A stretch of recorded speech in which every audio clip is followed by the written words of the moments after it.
Hey everybody, it's Devin Francis, also known as Leonard Meltzner. And it's me, the #1 Wellington fan. And you're watching episode 140, finally, of the Adventures in Odyssey Oddcast. What's the haps today, Victoria? Now that we're finally putting out an episode again, because it's Easter weekend. Well, I'm glad you asked. It's the podcast within a podcast. The Wellington Fancast. My personal podcast. I'm not allowing this. What are we talking about today? Well, you're not a part of the podcast. It's just me, so you need to leave now. Yeah, I'm not allowing this to happen. Too bad.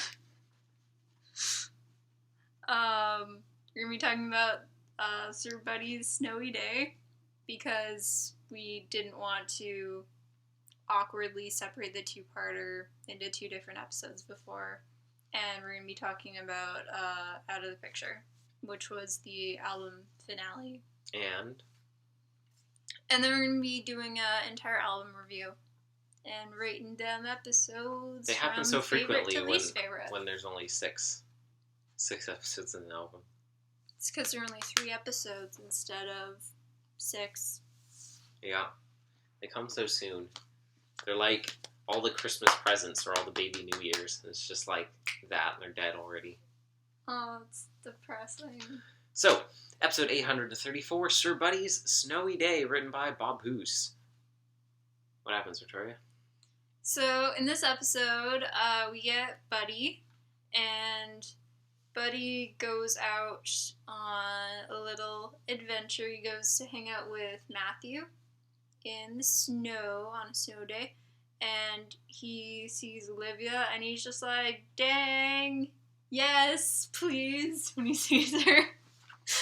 And so he has like a crush on Olivia, and Jay, my boy, he's also there. So like this, I feel you're missing the framing device of the episode. I'm going to talk about it, but first, like, just a disclaimer. I feel like you're burying the lead. This entire podcast episode is just gonna be me talking about Jay and Wellington.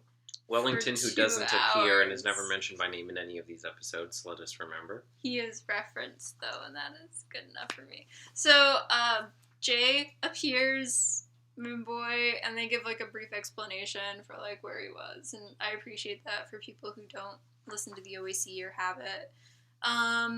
And so then Jay's like, I want to talk to everyone's favorite character.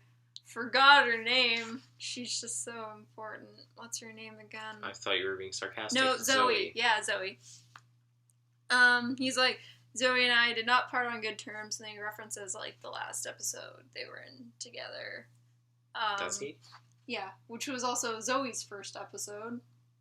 Does he say that to her in that episode? No, he says it to Buddy. Zoe never shows up in the episode. No, I mean, like, in that episode, that was when he told her, like, well, I have a big mouth or whatever? No, they were, like, arguing in the episode, and then, I think it was a reference to that. I don't think so. Not like that quote specifically, but he did mention some things in that episode. Well, yeah, but I think this is talking about a different incident. They have a whole history together, yeah, so it's not reference. It's not first episode. No, he didn't. Fight me.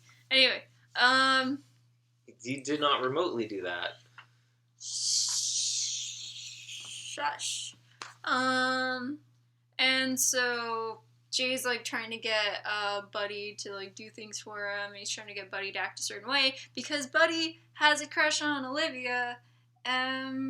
Yeah, and so then Buddy talks to, Ava at one point, and Ava's just like, I have a history with men, and I've learned that, like... I love Ava that so was the much. best part in the entire episode, and she's like, you need to, like... Sometimes people can be hurt by other people because you don't actually like them, and they might be using you, and you don't realize it, but you think you like them, and you have good intentions, but, like, things just go bad, and she's like, do you understand, Buddy? And he's just like, yes, I won't hurt Olivia, goodbye, and then she's like, no. That's not what he's, you missed the point. If he said that would have gotten the point. He said, I'll make sure Olivia doesn't hurt anyone else. So yeah. It was a while since I listened to this. I remember, like, it, though. Trust me. But they keep on mentioning Snow Day. They keep on mentioning Snow Day. The point of this episode, the framing thing of the whole episode that Victoria hasn't mentioned yet, is that it's being narrated. Is that it's being narrated through this like medieval lens of Buddy's imagination, and that because he's obsessed with this medieval series, and so everything that he does is being framed through this like archaic Middle Ages viewpoint, and that's kind of like the whole thing. Yeah. Yeah. There's also a lot of references to Snow Day, which I appreciated. It was basically the writer saying, like, we know we've done this before, and we know you know we've done this before. And I was like, thank you for acknowledging that. I'm not sure if I should be happy that you are, or frustrated that you are. I'm gonna lower this a little bit. There we go. You can see more of us now. So, what did... Are you still summarizing? Bucky finds out that... Still not his name. I was up till, like, 4 last night. Yeah, and you shouldn't have been. Netflix. A series of unfortunate events came out last night. You still finish it at the same time if you take a nap at the beginning instead of the end. Apparently, that's what we learned. Shocking. So... in a moment where I've related to a character in this show, unlike any other time, Buddy's talking to Olivia, and then they get on the topic of that book series that he really likes, the one about the knights, and she's like, oh yeah, I hate that series, and he's like, ha, ha, ha, ha, I don't think we can be friends anymore, and then he leaves, and then he finds out that Zoe really likes it. Because I was wrong before and Zoe is in this episode. And then it, like, does that kind of Mandy Trent thing where it hints, like, this is gonna be a thing and they're gonna get married. I like how you say, you allude that Mandy Trent thing is hinting this is gonna be a thing. As opposed to, like, explicitly stating future knowledge. Presenting their grandchild to the audience as a main character-ish in an episode. But it's subtle. Like, you might miss it if you're not paying attention. So yeah, I guess there's gonna be a love triangle between Buddy and Zoe and Jay now. And that's... Yeah. And I'm like... But Barrett and Priscilla. The most confusing things to me about this episode is, one, the fact that there's this enormous Mount Crumpet that has apparently existed inside of McAlister Park. Ava was like either gonna kill someone or do some drugs. Did you pick up on that? I love that so much. She's like, the kids are leaving the house. Now I'm gonna get me some hot chocolate or something like that. But like the way she said it, it sounded like either she was about to do drugs or she was about to put poison in hot chocolate and give it to an enemy. The only thing better than that line was after Buddy left and she was like, I need more hot chocolate. And there's like, there is alcohol in the hot chocolate. The only thing more confusing than this massive mountain popping up in the middle of McAlister Park is the fact that this book series has apparently been around since Buddy's dad was a kid, and yet they talk about, like, picking up, like, the next volume in the series and, like, oh, I haven't read that one yet, as if this was his favorite series and he's a nerd, and if they're all super old that he would not have already owned them and read them all years ago. Well, it could be continuing from then to now, and it just has ghostwriters. Like Nancy Drew or something like that. That's a long time. Yeah, there are series that go longer than that. Yeah. I remember I was going to do, like, a book report on the author of Nancy Drew once for school, because it was, like, do something about your favorite author, and I found out that Nancy Drew had ghost authors, and I was so disappointed. Zoe, at the end, references something that happened, and she said book 6, and Buddy said he hadn't read that one yet. They'd have to release pretty slowly if they've been coming out for 25 to 30-ish years, and he hasn't read the 6th book yet. Maybe it has some raunchy stuff in it, so he wasn't allowed to read it yet. Song of Solomon is the 6th book. Exactly. Or they just rebooted it and renumbered it, comic book style. Okay, so... It could be a rare edition, you don't know. From the top of the episode, Buddy's reading the book, and his dad is like, Get out of here. It's a snow day. I was kind of off-put by how Buddy's dad is like, your mom needs help from both of us around the house. So you better run off before you can get roped into being a contributing member of the household. I was just like, am I right? My father would be the exact opposite of that. Shame on you, Derek. Which is apparently your name, according to AIOO Wiki.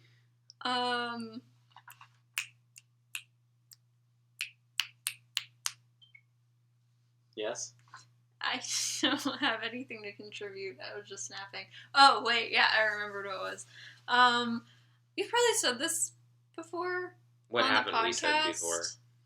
But we didn't have snow days. No. Where we were. Definitely not. I'm sure we've said that. Yeah. Because we grew up, well... We don't get snow saying days. Canada isn't slackers fair. Who I'm sure. do. I'm sure Vancouver and Toronto and places like that have snow No, days. apparently they have snow days here or something like Well, that. yeah, Because I've had classes that are canceled because there's snow, but there's this much snow, and I'm like, you're all a bunch of wimps. Yeah, it's because snow doesn't exist here. It does, though. And they But just don't want like, to acknowledge it doesn't. does. And then it confuses them when it snow forces And nobody them has to winter acknowledge tires. itself. And I'm like, come spend a week with me in my home during Christmas. It's and you shameful. will cry yourself to death. It's shameful. Yeah, I know. I'm sure we've talked about it before. Our town hasn't had a snow day, apparently, in at least 40 years. I get so alienated every single time I see, like, a piece of media. It's just like, it's a snow day. And I'm like, no, it's not. That's not real. It's such a, like, foreign concept. It's like the idea of hall monitors and bathroom passes, class rings, ice cream trucks. What's a class ring? Oh, never mind. Yeah. All these things that are such, like, in my mind, are concepts that are only made up for, like, TV shows and don't exist in real life, but apparently they do. I saw a post on Tumblr the other day, and it was just like, what's homeroom? I think it's not real, and people just made it up to mess with me. And I was just like, there are people that don't have homeroom? Okay, but in fairness, I think our version of homeroom was different than what it is for most people. No, apparently it's not, because I read, like, the entire thing. And it was talking about, like, how homeroom works in US and Canada. And apparently there usually is not homeroom in Canada. It's usually just a US thing. Yeah, but I think our version is different from what the US is usually. No, they're like, you spend, like, 15 minutes there, they do announcements and attendance, and then you have, like, a rotating block of classes. It was, like, the same amount of time for us. What? I thought in the US it happened every day. I always got that impression from shows. It wasn't very clear in the post, but it sounded a lot like how we did do it. Jay, my boy. He's back. My boy, my beautiful boy. He left us behind. He left our beautiful boy. But then he came back and he's hiding in the bushes. Back. It's like he never left. He's back. I know. I was so happy. I was like, he was in the bush. And he acknowledged being gone and coming back. And I was really surprised they did that because the whole song and dance was in the AIOC. Yeah. And then they let him be in an album. Yeah. And he referenced coming back even though that didn't happen in the album. Yeah. And then... so what world are we living in? And of course, since I'm always never home when I listen to Odyssey, I was like... going to the grocery store, and I was in, like, Shoppers Drug Mart looking for eyeshadow for the entire span of this episode. That's how long I was looking. Is it because you were distracted, or because you couldn't find it? No, it's because I wanted to find red eyeshadow, and I was, like, looking everywhere. No, just because I wanted red eyeshadow, but it also looked awesome for Loop.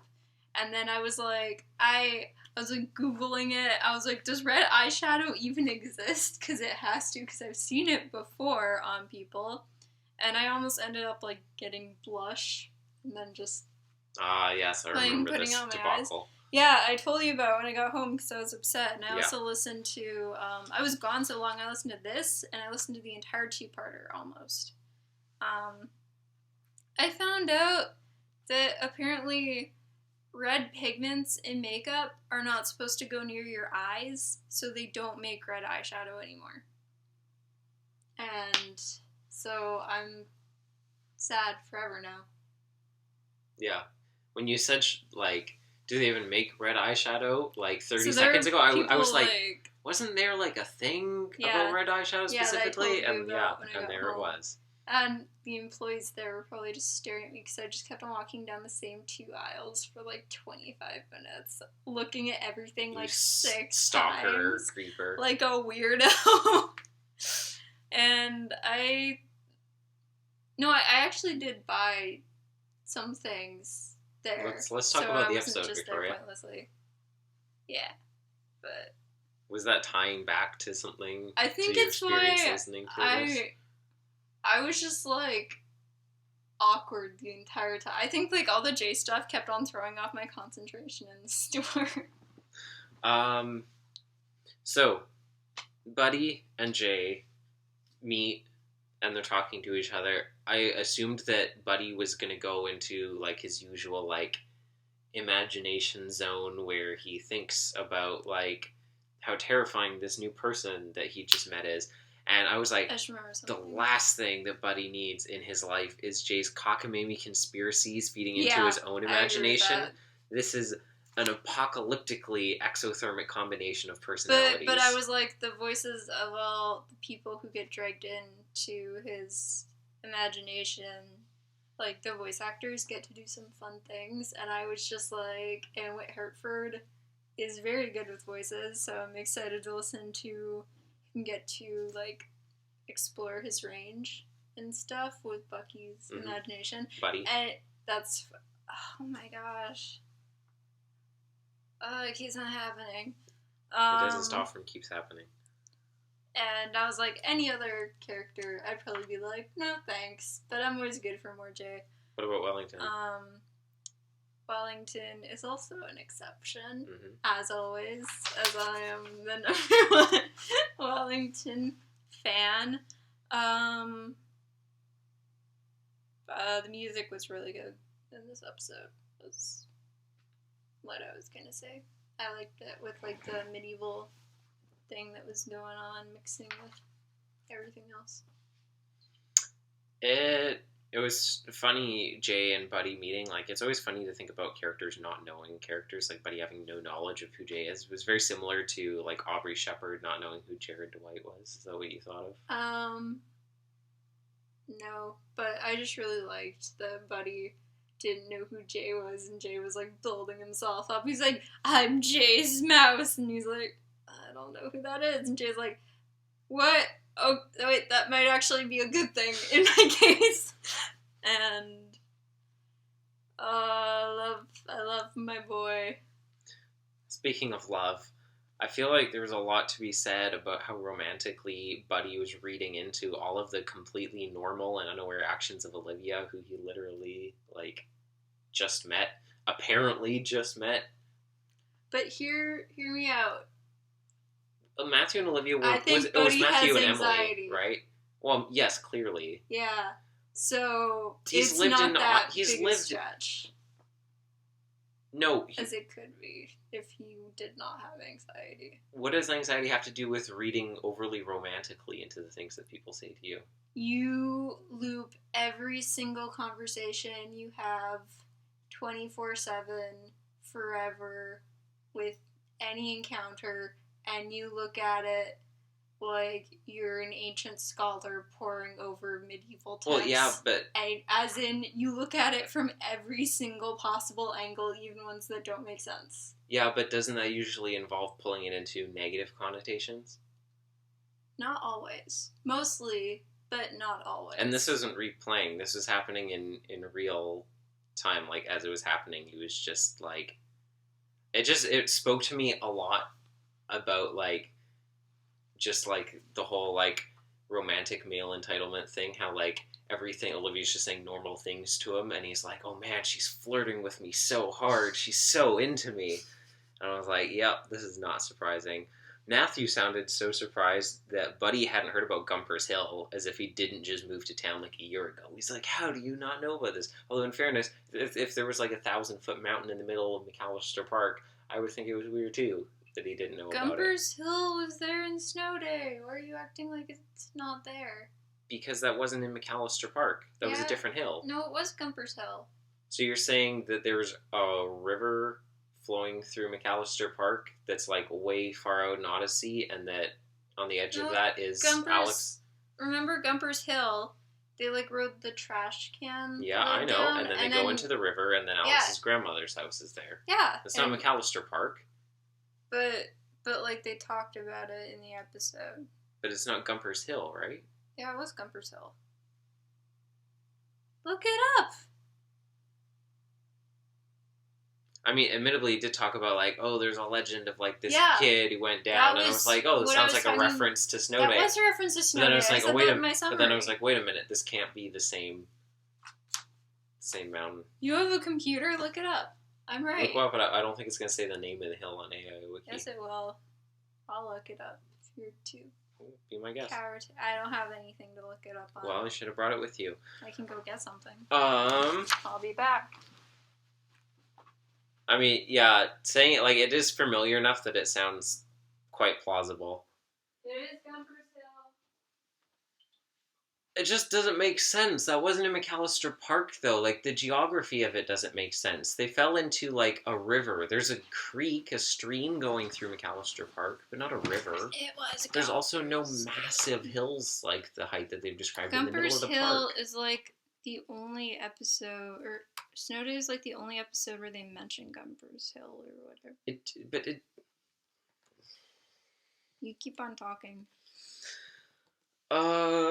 So yeah, Jay is like, man, I want to be on Zoe's radio show. And it's like, wow, they're really going to follow up on Jay's rando crush on Zoe. How many out of the blue forced romances can we fit in just one episode? But Ava is here to save the day. They're nearly home free when they come to Gumper's Hill, the biggest, meanest hill in all of Odyssey. Snow Day. It just... I told you. The whole, like, the geography of the episode implies that her house is, like, way out there, not in the center of town.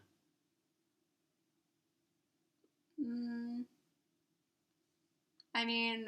Or maybe I've just been reading erroneously into the geography path that they've been taking. Has a lot of things that are really exaggerated. So would you really maybe be an unreliable narrator. He is an unreliable narrator. That's, like, the whole thing. I don't think they were really, like, hit with snowballs that sounded like missiles or whatever. I told you it was Gumper's Hill. Alright, I retract everything in my life. I was right. I just said you were right. I was right. Yeah, Ava, at least, is trying to do her best to quash the forced romances because she's like, I'm going to come in here and I'm going to teach these kids the difference between legitimately liking someone and blind instinctual infatuation. Which is why, even though I was annoyed by, like, Buddy and the plot of the episode in general, I thought the lesson of it was really good. And I still think it's funny that immediately after this came David and Absalom and Olivia being, like, obsessed with Absalom because of his hair and face. It's called irony. It really is, because she's like, especially because Buddy's like, don't worry, I won't let Olivia, fall into that trap. And then she immediately goes and falls into that trap. Speaking of David and Absalom, there was, like, another thing I was watching the other day where they were, like, cutting a guy's hair, and I was like, no! And then they finished. I was like, actually, he still looks really good. I can't remember what it was, though. Yeah, I was so glad with Ava's lesson. And, yeah, of course, Buddy was like, yeah, Ms. Parker, don't worry. I'll keep all those weirdo nice guys away from her. Nothing to fear.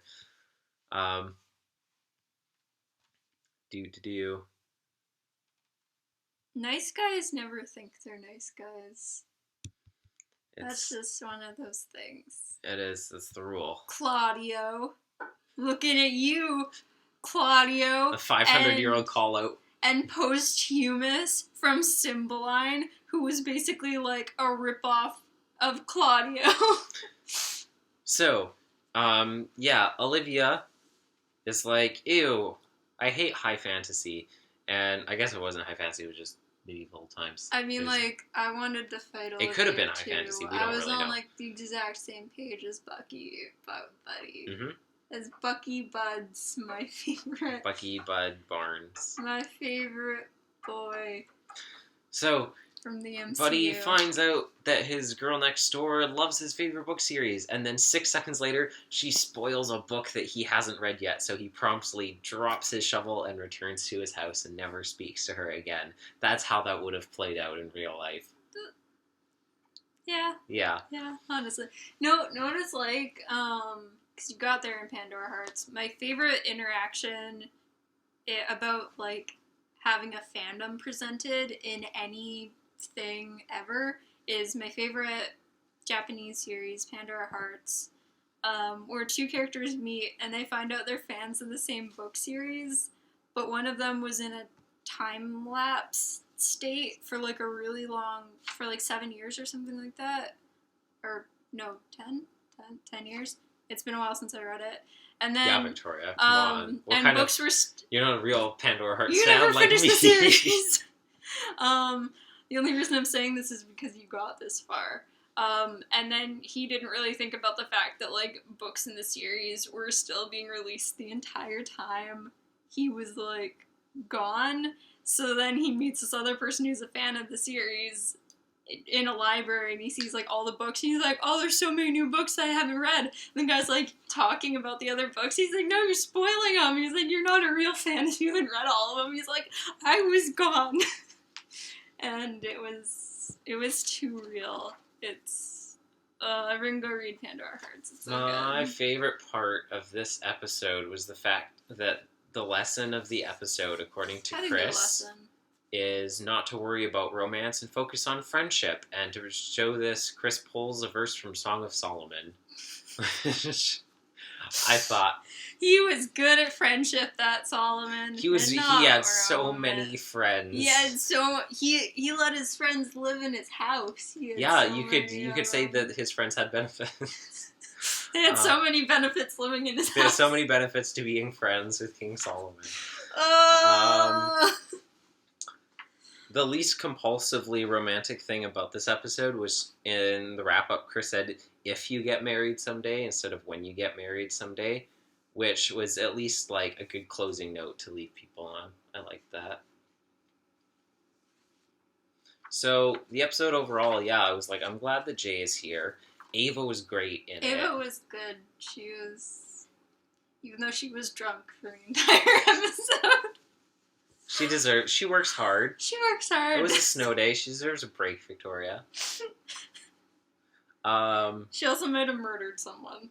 I also like how purely naive and straight-laced Buddy is, that when Ava's like, ooh, you like Olivia, and he's like, yes, I do. He's like not even trying to hide a crush. I was like, what kind of human being are you? What kind of robot child That's are you? Olivia's mother you're talking to. And you just met Olivia today, no, even though you've been friends with Matthew for like 18 months. No, and I'm pretty sure he's already met Olivia That's before. what I think thought. It was just like I'm he sure they've saw her in a interacted. different light for the first time. A very different light, apparently. I think it was literally the lighting. That one sweater on you is like, I never noticed you. Dang, you look fine, girl. Nothing makes people look more attractive than, like, being all puffed Speaking up in a turtleneck. Buddy being, like, really just straightforward with Ava. He's not only is he like, yes, I have a crush on her, he's like, I will treat her right, Mrs. Parker. And it's like, oh my gosh, who are you? So I'm assuming this episode did nothing for you in your journey of your relationship with Buddy. Did it make things... I always have to ask you this whenever there's a Buddy episode. Mm-hmm. Did it make it worse or better? Your opinion of him. Lower, but not much. Just a couple notches lower, a couple hairs. That's not bad. But Ava was great. Jay was great. Jay was amazing. The lesson was great. The original Snow Day definitely didn't deliver a lesson as great as, like, warning, like, the difference between, like, infatuation actually and showing, like, the importance of relationship is actually knowing someone and knowing who they are and understanding, like, the difference between just, like, an emotional response and an actual, like, relationship. And there's a difference between aesthetic attraction and romantic attraction. That's not what this is about. But that's true too. It is also true. It's unrelated, but it's also true. I'm really happy Jay's back and he's in episodes again in the main show. I know. It's good. It's very exciting. It's good. I didn't think they were going to let him be in the album since he came back in the AIOC. I'm happy. My boy's back. So, this was a good album for me, Devin. Final rating for this episode is, I'm going to say, for me, 3.7. I don't know what to rate this. I found the narration insufferable, personally. It didn't. I'm used to the old it, man honestly. blustery narrating as hitherto Buddy stalks his way across the wintry wasteland to find the fair maid Olivia. That was very annoying. Was kind of... It 3.5. I'm dropping 0.2. Honestly, I think I like this episode more than I like Snow Day. I'll agree to that. I'm not a fan of the original Snow Day. I like the original Snow Day, honestly. I think it's a fun episode. I don't think it has a whole lot of substance, but I really like Cal, and I think that's like the main proponent of why I think it's fun. I think Cal's a fun character. I thought this episode was pretty good, and that's something major considering the name for this episode is bad. It's a very bad title. We were trying to remember what it was one day, and we're like, Sir Buddy's Snow Day, and then we remembered it was Snowy Day, and that was when we first learned it. Oh yeah, and we both were like, oh, it got 10 times worse just by adding one letter. But I think it was actually pretty good. I'm gonna give it. So I'd probably only give the original Snow Day like a 3. I'm probably going to give this like a 3.5. Okay, so we ended up with the same rating then? You said 3.7. And then I lowered it to 3.5. Oh, so yeah, I guess so. But you sound more negative than I do. I guess we have different, like... Apparently, maybe different I'm just metrics. Overall more positive than you, except for I don't think that's a thing. 3.5 is a pretty low rating for me. 70%. It's... I think it's a fine rating for me. If something's low for me, I give it like a 0. I know you do. I don't think I've ever given below a 2 before. Yes, you have. I don't think so. Yes, you have. Not for an audio episode, at least.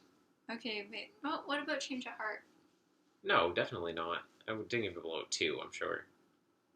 I probably gave it below Anyways, 2. this is taking way too long. That was Sir Buddy's Snowy Day. Now, let's talk about something maybe a little more exciting, a little more plot important and relevant. Maybe something... Literally, they even only mentioned him to talk about how he's not related to anything going on in the plot. But they still mentioned him. Let's talk about... Wellington. The episode featuring ideas from Devin and Victoria Francis. Out of the picture. Let's talk about Wellington. So, now it's time to talk about what is probably going to be the best episode of 2018, in my opinion. It's going to be pretty hard to top this. 837. Victoria, can we please just act as if, like, we're in the reality where Wellington has nothing to do with this episode, aka this reality? Like, I get you're excited that he was tangentially mentioned, but there's a million exciting things that actually happened in this episode. Okay. Like Buck's mother. Okay. We mentioned, like, Eugene talked about Thelma's death. Yeah. Mr. Skint trying to contact Mr. Skint. You mean Buck trying to contact Mr. Skint? You said Mr. Skint trying to contact there was a semicolon in there. Oh. And, like, finding out why Wooten came to Odyssey, Bradford showing up, all of these things. Let me do my plot synopsis! Yeah, out of the picture, 837, written by Kathy Buchanan, inspiration by Devin Victoria. Stop! So for those who don't remember or didn't see, in our interview with Kathy... Go watch our interview with Kathy. She is in that, wonderful. which happened like 6 months ago. It wasn't that long ago, was it? It was in September, the beginning of September. So it was Oh, yeah, seven I guess months ago. it was when the semester started. Yeah. Huh. Last semester. And now we're at the end of this one. Yeah. Yeah. So in the interview, we're talking about how we know nothing about Wooten's past, and we've often talked about... We had questions for her, and I asked her if we were going to see Wooten and Wellington's past at all. Because we talked about how Wooten's the only main character we know. Like, we know a couple things about his past. No, we know quite a few, but they're all like... We don't know anything of substance about his past. Yeah. We know really random tidbits. We don't really know anything about his overall backstory, and we've never heard a single flashback for Wooten before. And we're like, is this ever going to happen? The only main character we have next to Penny, who we've never gotten flashback stuff for. Yeah. Excluding Chris. We should get flashbacks of Chris. We do have those. It's called old episodes. So, we asked Kathy if this was ever going to happen, and she's like, actually, it is going to happen, and the reason it's going to happen is because I've heard your episodes where you've brought up this point before, and I thought, yeah, you're right, actually. We should talk about Wooten's past, and so, because of you guys, I wrote this episode that I'm going to be pitching at the next writers' meeting, and here we are now. And it was most of the way through that bit happening, almost at the end of the episode, before suddenly I was like, wait a minute. This is that. This is that. See, I never made that connection because I'm dumb. So Devin had to make it. It took me a really long time. But I was like, and then I was like, what an episode. You're like Italian Spider-Man. I was like, yeah, this is an amazing episode for this to have happened in. Like, this is a great episode on its own. And the fact that we got to contribute to one of the plots for this, incidentally. Right off the bat, 5 out of 5 stars. Exciting. This Thank episode you, was Kathy. really good. If you're watching this, Kathy, thank you so much. Yeah, I was like, messaging Devin while I was listening to the episode. Because I kept on telling her, I was like, hey, Victoria, you should listen to Out of the Picture. And I was, towards the end, I was like, did Kathy I bet Kathy wrote this. And I was like, you know what? I should send her some flowers. And then I got to the end of the episode and Wooten was like tearing up. I was like, I'm taking back my flowers. So, what happens in the episode, Victoria? So in this episode, Eugene and Whit go on a boating trip, and there they run into Penny and Wooten, who are scuba diving. They find a camera that's, like, in the water. An antique camera. Yeah, and they, so there's two plots. There's one with Wooten and Penny and Whit, and they're trying to, like, get the pictures off the camera and figure out, like, who it belonged to so they can give it back to that person. And then the other plot is with Buck, who has a family tree assignment that he has to do for school. And so he's trying to figure out, like, stuff about his family. And Katrina and mostly Eugene help him with that. Buck sends a letter to Mr. Skint, and then he can't get in contact with him, so it gets, like, sent back to him. And then Buck tells Eugene about, like, everything he knows about his parents, which is pretty much nothing. And then Eugene builds off of that. They talk to a lady. Buck finds out stuff about his mom, and he also finds out in very Hiram Meltzner fashion that she just passed away. And I was like, dang, Eugene can relate to this. Well, she didn't just pass away. Well, either way, he was still too late. Yeah.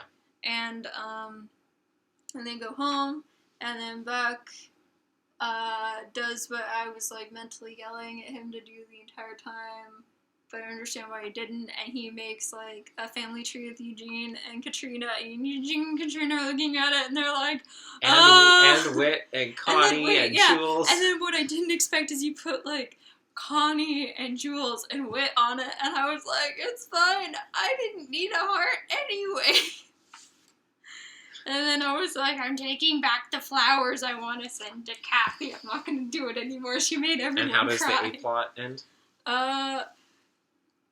They, all the things that are in the pictures that were taken of them are things that, like, Wooten personally has connections to and are, like, some of his favorite places in Odyssey. And he's like, it's so weird that these were taken, and they're trying to figure out, like, who would have taken them, and they're like, well, it wasn't Wooten, that's for sure. It also wasn't Wellington, they know that. And then they find a picture where Whit was actually, like, in a selfie with one person. And then they're a very early selfie, yeah, too. a very old selfie. It was the original selfie, in fact. Bradford's very ahead of the times. It was Bradford's first selfie. They find out it's Bradford, and that Bradford went on a business trip with Winston, Wooten's dad, years and years and years ago to Odyssey.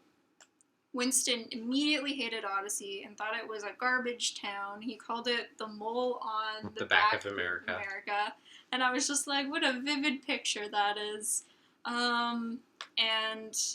But Bradford was just like, I think Wooten would love this place. So we, like, planned it all out and made sure everything was cool for Wooten. And he, like, befriended people.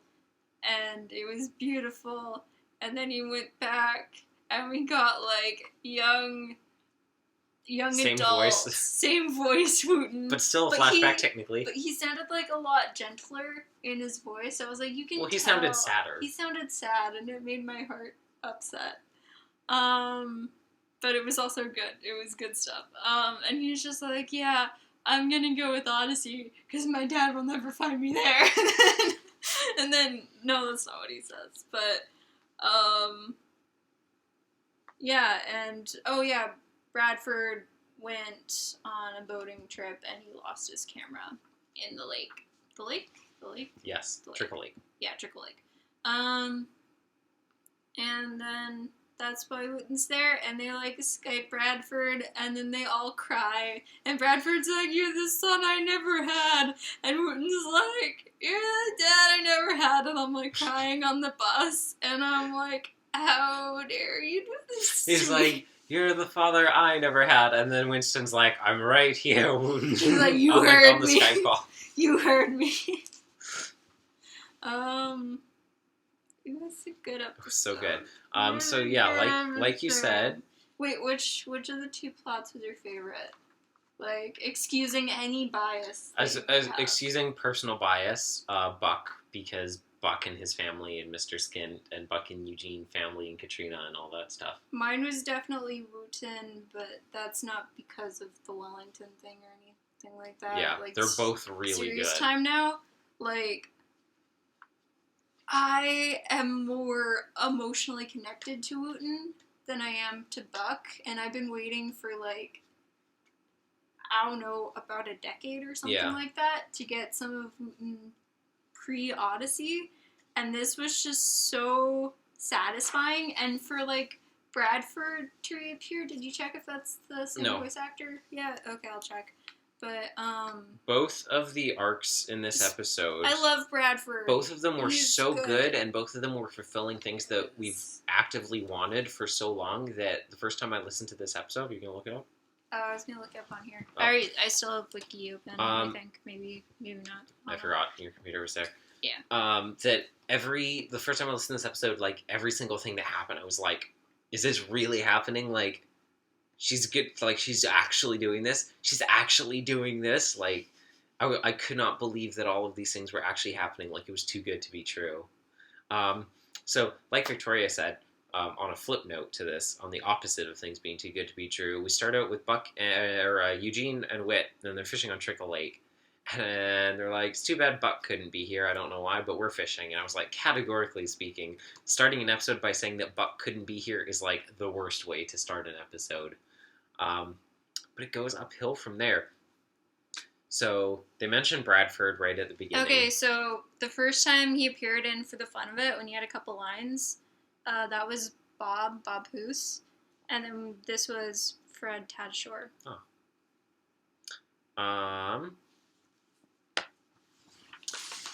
Yeah, they mentioned Bradford at the beginning in, like, a foreshadowing sort of thing. I was like, wow, that's the first time they mentioned Bradford in a really long time. They mentioned Bradford, and it went on. I was like, they mentioned Wellington, not by name, but they still mentioned him. And then Bradford showed up, and I was just like, oh my gosh. Yeah. No, when they first what? That like Bradford went on to be Wellington's butler and not like Winston's or just doing something else. That it was specifically like Wellington that he went to work for. I don't think it's that weird. I don't think it's like super weird, but I think it's interesting. I think it's more likely than going and doing something unrelated to the family. I know, but like he was with Winston, so like it is weird that he didn't stay with their dad, which I didn't really think about until you just pointed that out. This makes me think that like he has this. Don't say anything. This makes me think that like he also has a really strong connection with Wellington, which would make sense because it sounds like he pretty much raised Wellington and Wooten, and just I want some more of that. Yeah, too. I was thinking the same thing as you were saying it. But like it makes sense. I wasn't sure if you were gonna be like stop talking about Wellington. No, as you were saying, like I was like, yeah, it makes sense that if that's his relationship with Wooten, that he has like a similar one. Where he's like, I need to watch over Wellington too.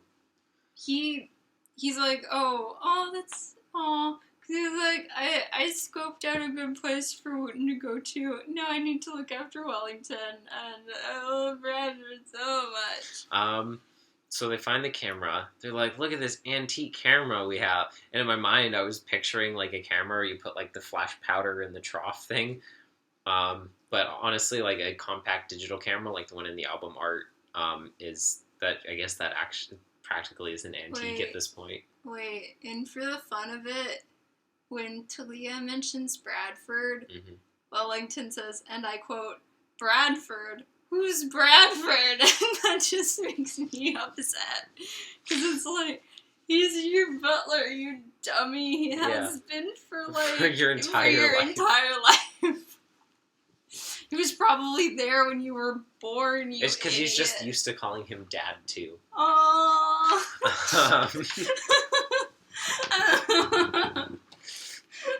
I know how to get at Victoria's weak spots. Yeah, I thought that was funny, like, referring to a digital camera as an antique. I was like, man, we're old. They're right.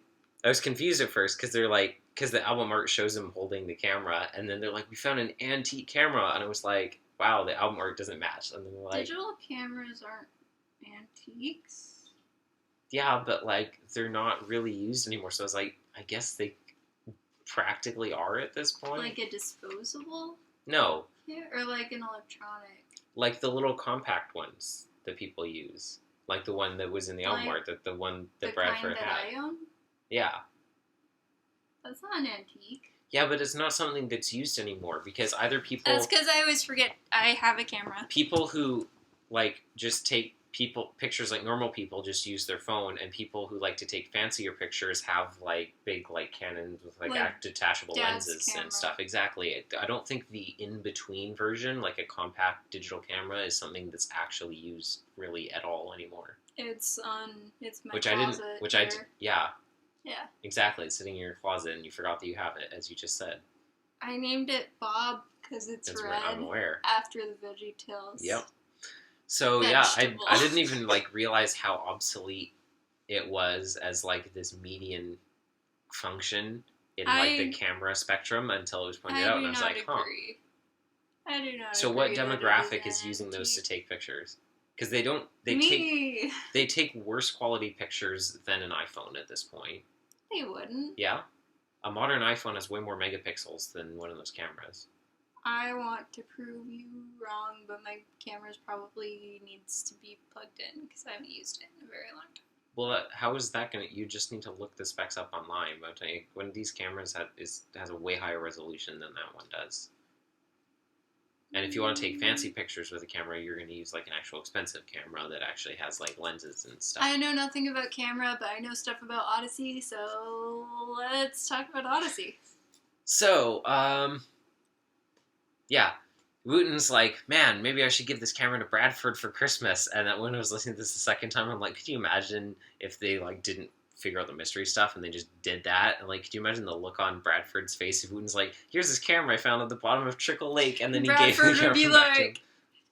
this is empty, because they took the film out, and he'd be like, yeet, and he'd throw it. Yeah, back into the lake. Yeah. Because that's where they exchange Christmas presents.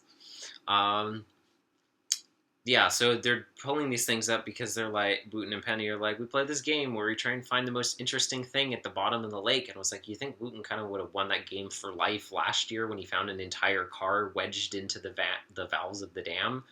But I guess, like, a camera containing, like, mystery photos has the potential to beat out even that golden snitch, depending on the mystery inside. Did you And it did win. think that there was going to be a connection between Buck's parents and the camera? I did not, no. I did. The thought and never I crossed was my like- mind. It makes a lot of sense now that you I thought pose that's it. where it was going to go, and I was kind of frustrated, because I was like, this is going to be, like, Yeah. so cliche, Uh-huh. and, like, what are the chances Yeah.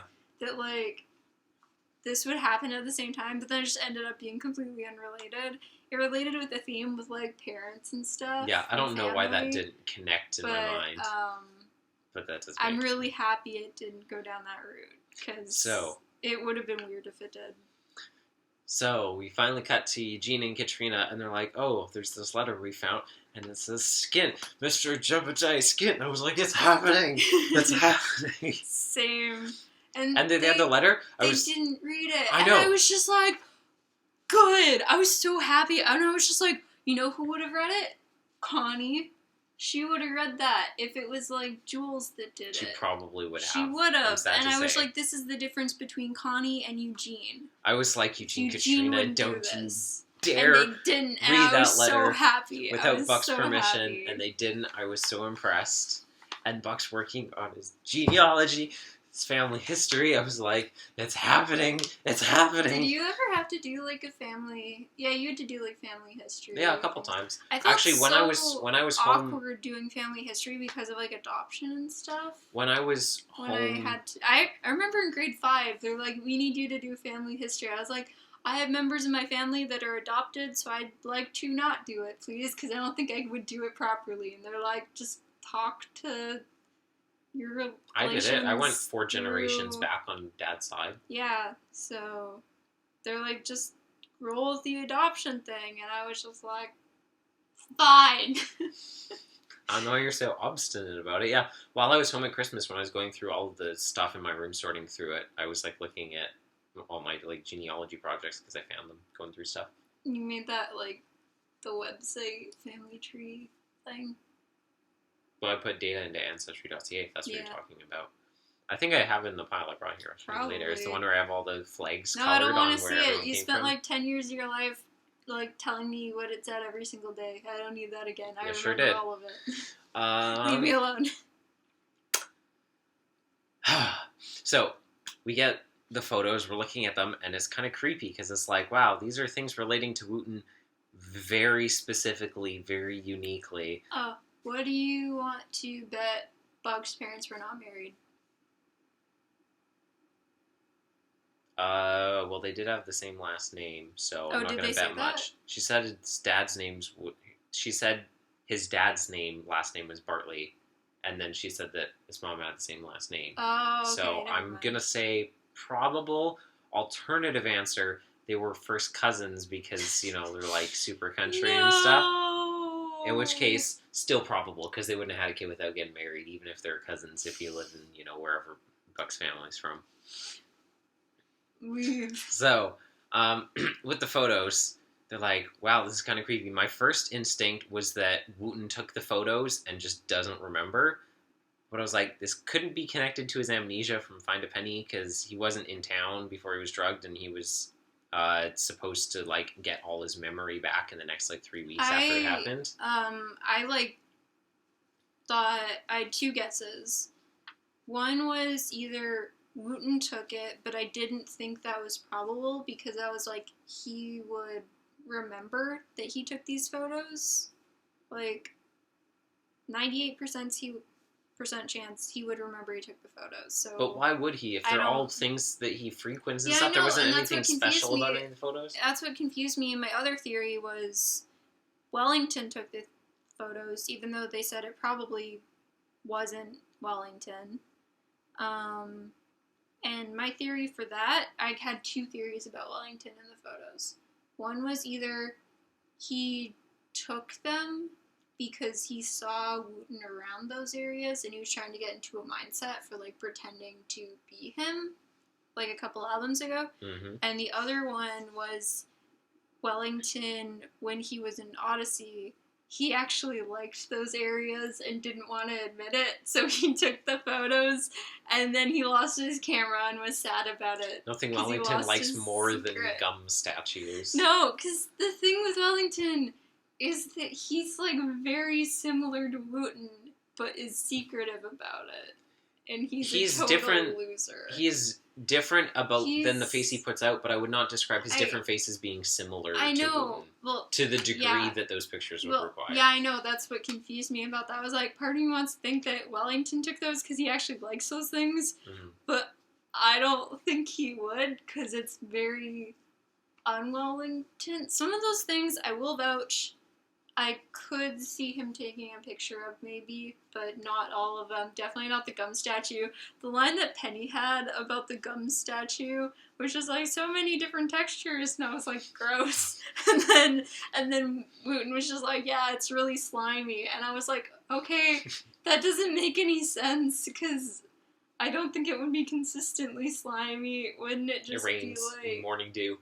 Oh, no, because when you, like, when there's gum out, like, on fountains or something, it can be like slimy that. Without being soft and able to be peeled off, Victoria.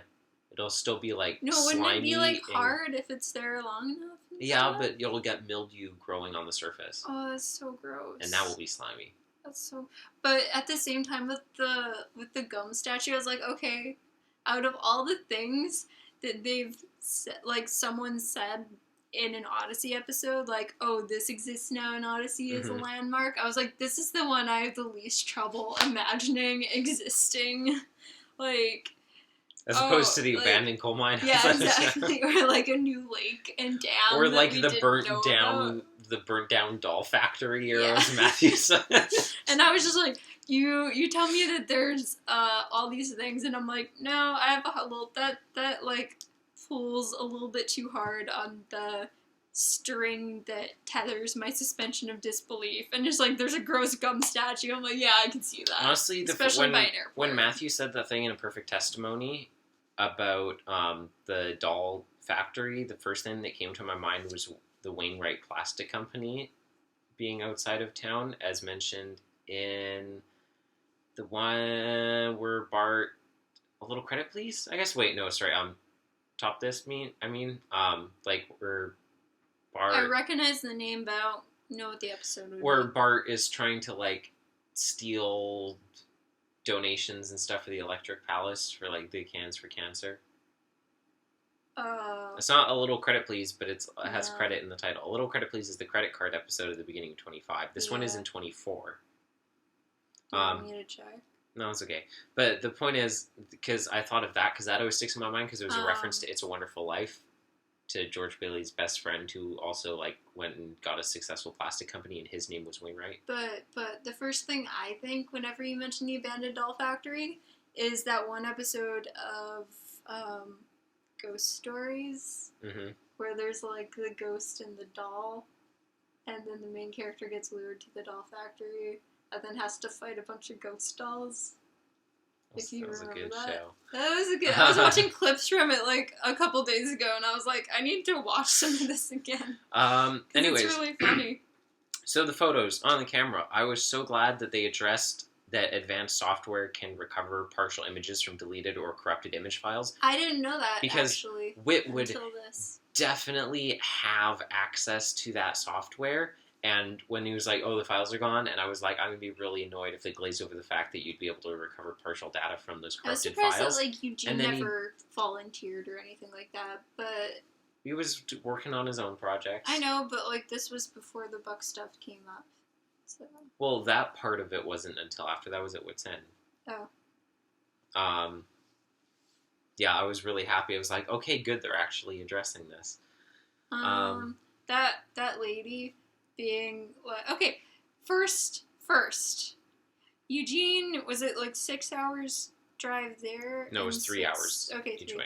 Eugene spent 6 hours out of his busy boy day driving his son to a thing that might or might not relate to his son's family that he wants to know more about because he's now a foster child. And I sent you a Skype message, and it was something along the lines of, like, Eugene is giving Buck the help that he always wanted as a child, but never got because he knows exactly how Buck feels. Yes, I adored the parallels. It was so good. It was Kathy. It was the parallels in it. I was sad that it was so good. I was sad that Eugene didn't say more to Buck about it, because we still don't really know how much Buck actually knows about Eugene's parents in that whole situation, because he's barely mentioned it, like, on mic to him before. When Devin rushed into my room a couple nights ago and he was like, Victoria, you need to listen to Out of the Picture. And I was just like... It's a while ago. No, it was a couple nights ago, because I only listened to it for the first time a couple days ago. Are you saying I listened to it for the first time yesterday. I know, but I listened to it 2 weeks ago. Yeah, but it was like the night before yesterday. Yeah. When you said this to me. And then I was just like, why? What's in it? I assumed you meant the first time. And you were like smiling like a big dummy, and you're like, just listen to it. And I said, why? Who's in it? And you're like, tee hee hee. And I was like, is Wellington in it? And I expected you to be like, no. But then your smile got bigger, and I was like, holy crap. And you're like, not exactly. I was like, is Wellington mentioned? And you're like, no. And I was like, okay, I need to listen to it. In fairness, the reason I was confused, Victoria, is because I had that exact same conversation with you when I first listened to the episode. Where I was like, Victoria, you need to listen Out of the Picture. That's because that's how all our conversations go. And then, so I thought Wellington was maybe going to be mentioned or something like that in the episode. But since you were so happy, and you never get that happy, generally... I'm so sad. You're a sad person. Generally, when it comes to listening to new episodes, especially since I listen to a lot of them before you do, most of the time it's usually like me telling you to listen to them sometimes. Yeah. It's probably 50-50. But then when the stuff with Mr. Sneak came up and Eugene's like, oh, we'll figure out stuff for like your family, Buck, I thought he was going to call Leonard, and Leonard was going to be in the episode. I think I even said out loud while I was, like, walking to the bus stop, I was like, is Leonard going to be in this? And I was like, no wonder Devin was if so that happy. happened, I would not have been able to resist telling you about it. Like, I would not have been able to contain myself. If you told me... I'm just kidding. Obviously, I would not tell you about Leonard that. showing up, I would never spoil that. I would kick you in the foot. And I would agree with that.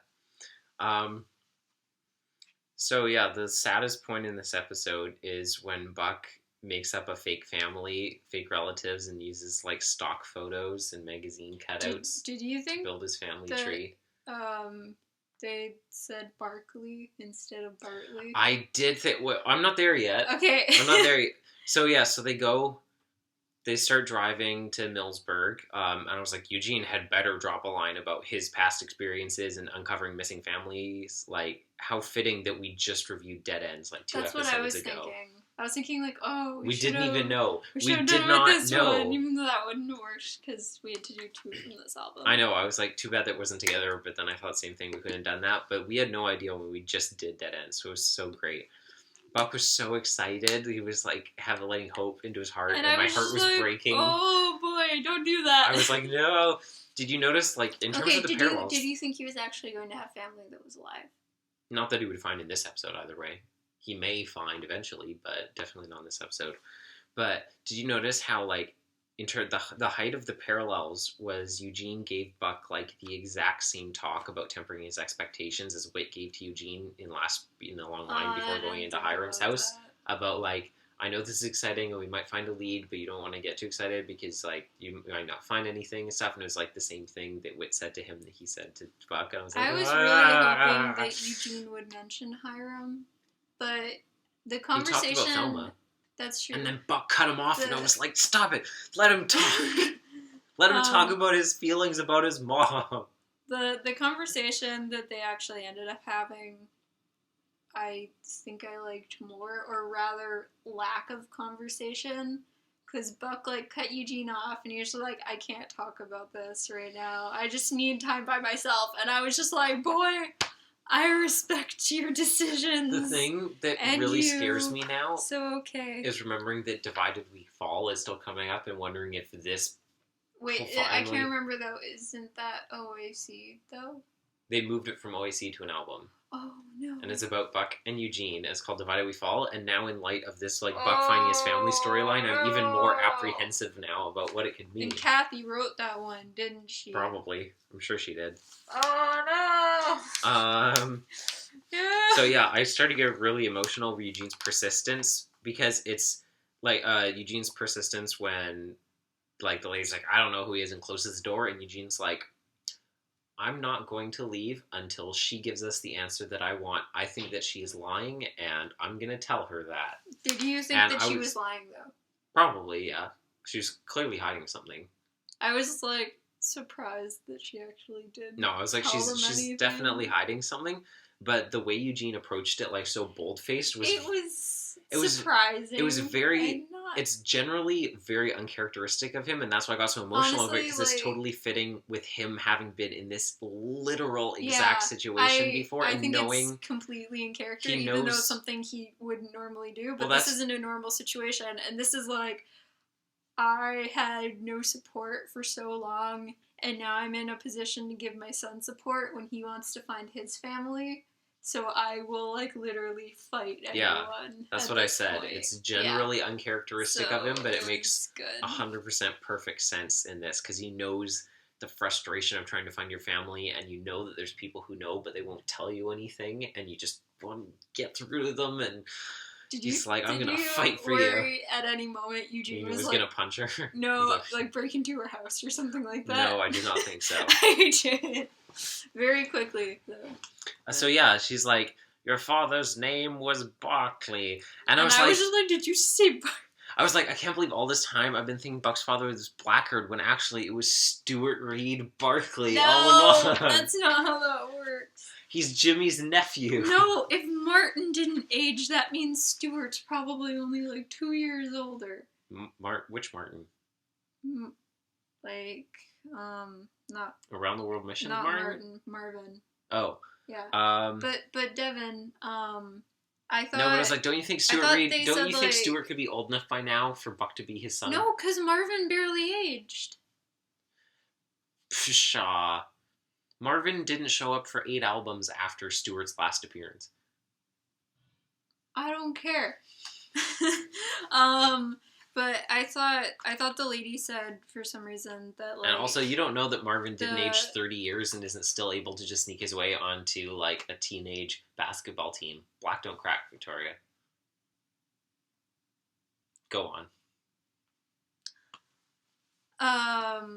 I thought that the lady whose name I cannot remember said, that Bartley was Buck's mom's name, and not last name, and I thought it was going to turn out that, like, his mom was a cousin of George and Mary Barkley. Yeah, that would be weird. And I was just like, oh, he would have family then. The Barkleys would be his family. And I actually kind of liked that. I was like, that would be nice, because we know the good people. That would feel those good people. A little fan servicey, just because I feel like it wouldn't connect to anything like meaningful per se for Buck's character. I know, but I was like, what a plot twist that would have been, honestly.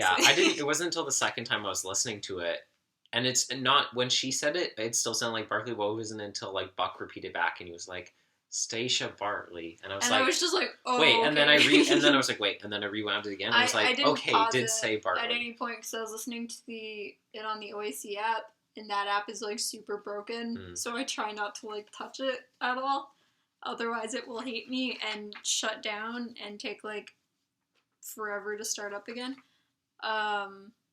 So yeah, I caught it like the second time they said it. I was like, oh, okay, it's not Barkley. It's Bartley. Got it.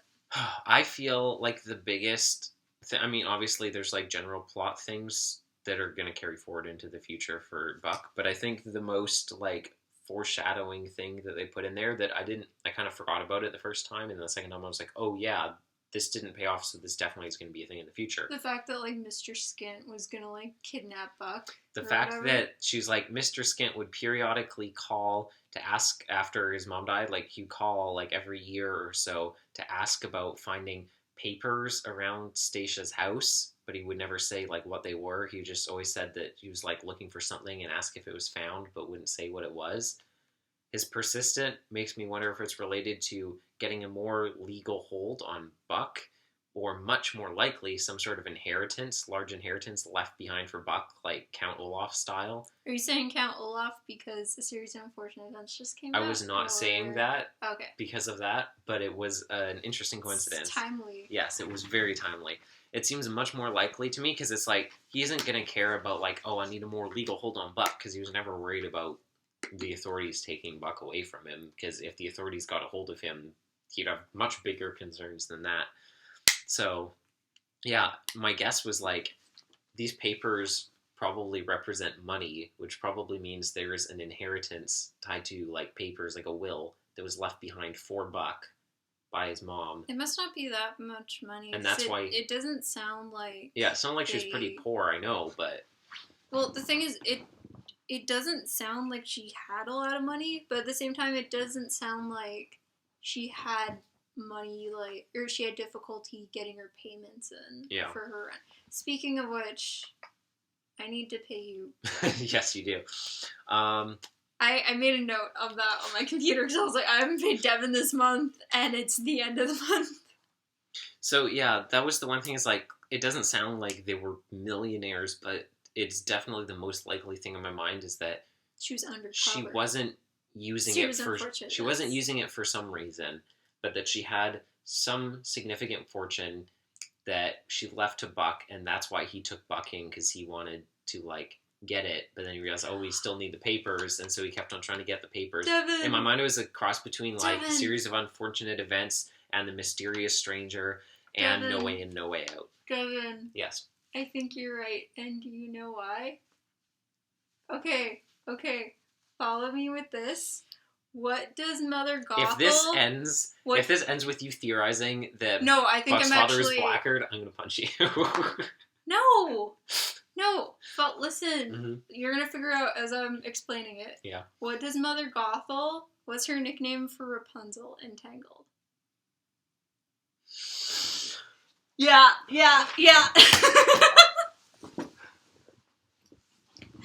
Oh my gosh. You're a genius, Thank Victoria. You, I am. You're a genius. Thank you. Oh my gosh. So many people are watching and they're like, I don't know what's going on. Oh my goodness, that's so smart. But I'm right, aren't I? I mean, I'm not saying that's necessarily why they did that, because we know they had a different reason, because Greenland Conspiracy, and that wasn't planned like that. But retroactively, yes, that makes a lot of sense. I'm so my goodness. Smart. Yeah, I'm so smart. Yeah. You should probably explain what you're talking about. Okay. So, Tangled, one of my favorite Disney movies, Mother Gothel has the nickname for Rapunzel, my flower, in it, because that's all Rapunzel amounts to her. Because Rapunzel has, like, the healing flower in her. And Buck Oliver's name, we learn in this episode, is not Buck Oliver, which... Granted. Buck is his real first name, though. Oh. Because he said your mom used to call you Bucky Boy. Yeah, but I still thought that was just, like, a nickname that his mom had for him. Well, yeah. So I don't think Buck might necessarily be his first name. Well, I'm guessing she called him...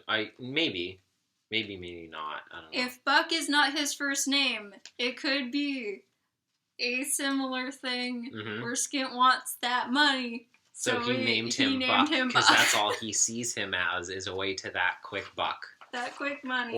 Yeah. But, like, if I'm right, though. That's so good. Thank you. Watch me be wrong and Buck is his real name. Yeah, but here's the thing, Victoria. We now have the power to say things that are wrong and they become right because we say them now. No, it's only me, though. Yeah, but you did say it. Yeah, I know.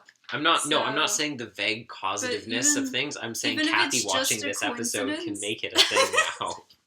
She's never going to watch any of these ever again. I feel like if there's any she's going to watch, it's going to be this one, because this is the one that was based on the idea that we gave her. I'm just going to say, you were right about it, like, being a Green Ring conspiracy joke that his name was Buck. Yeah. But even, like, if there is no connection between, like, him being called Buck or not actually being called Buck, I can argue that it is because I'm an English major and that is what we do. That is how writing works. That is how writing works. You accidentally stumble upon meeting and then you always meant to do that. I can confirm that is exactly what is true. So... You got so excited there. You should have seen your face. That was a really good theory, Victoria. Thank you. So yeah, Eugene starts to talk about, like, Thelma and, like, how I felt after found out my mother died, and then Buck cut him off, and I was like... But that was, like, a good moment. If it weren't for, like, the Wellington plot, I would actually say that part where they're talking on the way back, McAlister Park reference,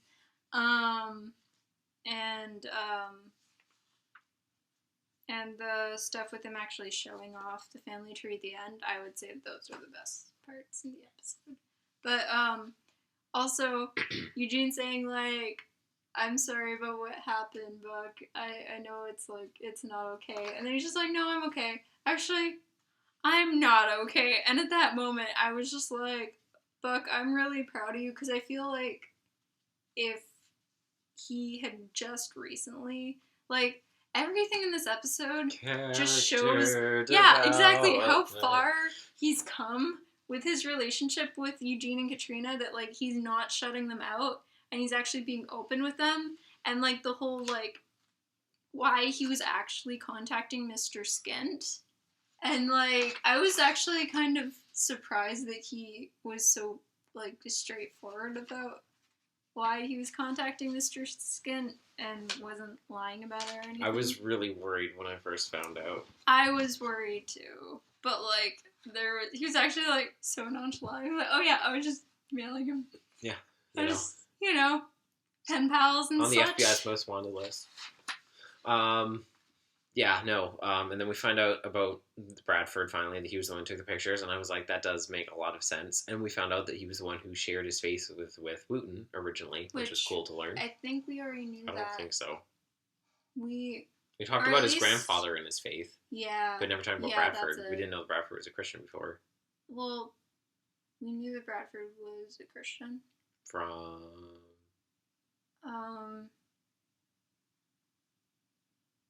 It was mentioned by Wooten in, like, Father Lake Wooten, I want to say. But I could be wrong.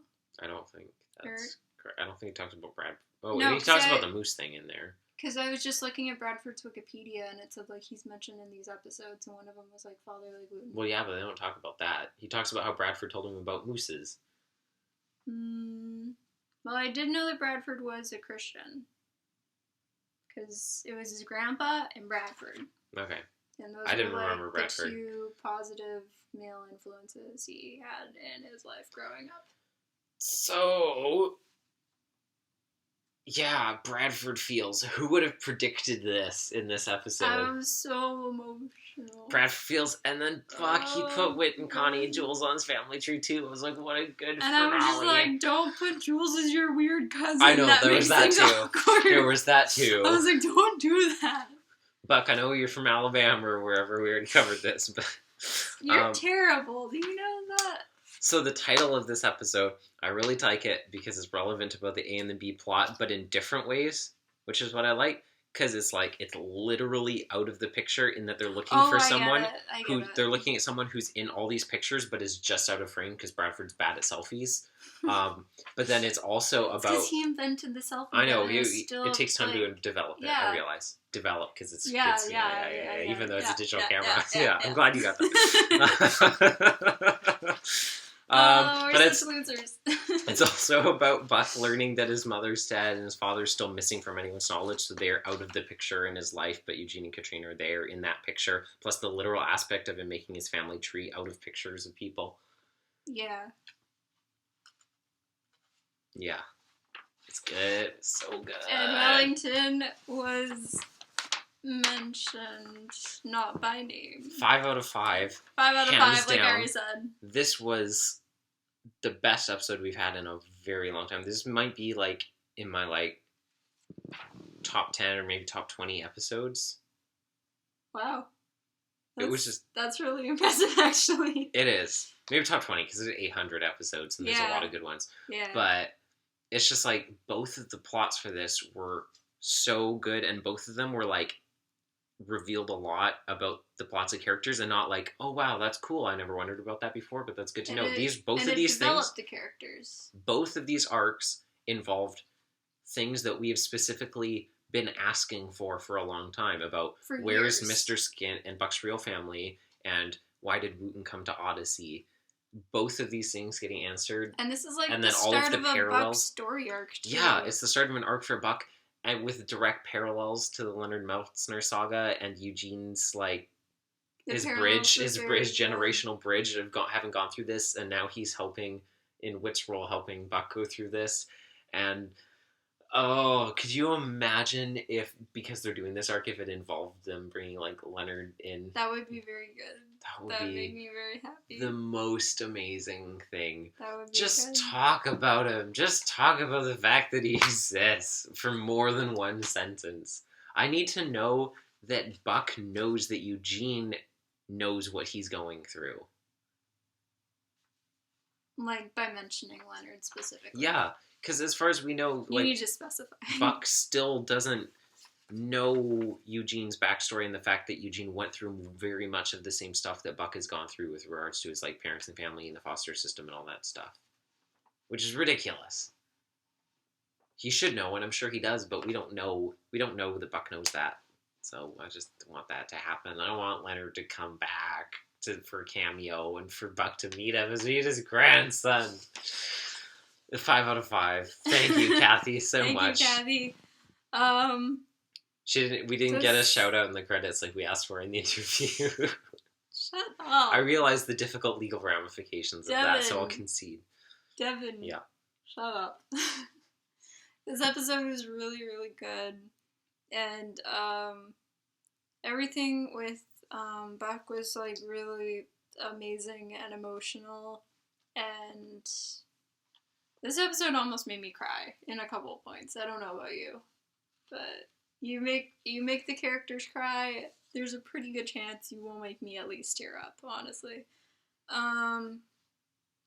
This episode was so good, and it had like so many good moments for Wooten that I've personally wanted for years to like hear more about, because Wooten was a character when we first started listening to Odyssey. He was a current character, and although because of the weird order we listened to the albums, he wasn't one that we heard that much of all the time.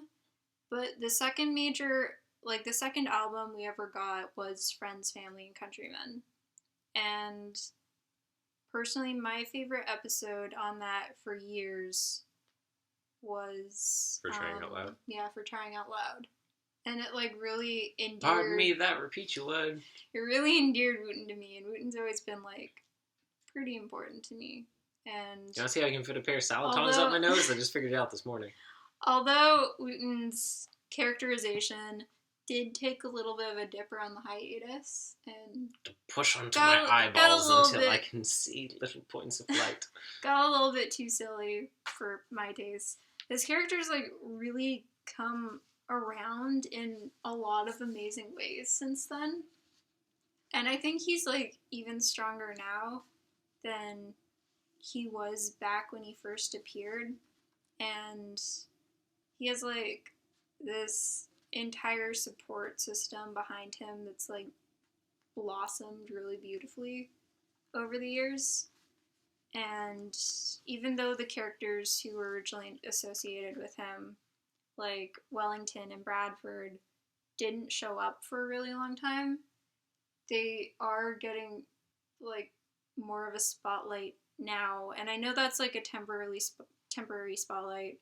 If Bradford, It's a strobe light. Yeah, that's what that's called. It's a very broken, slow strobe light. Yeah.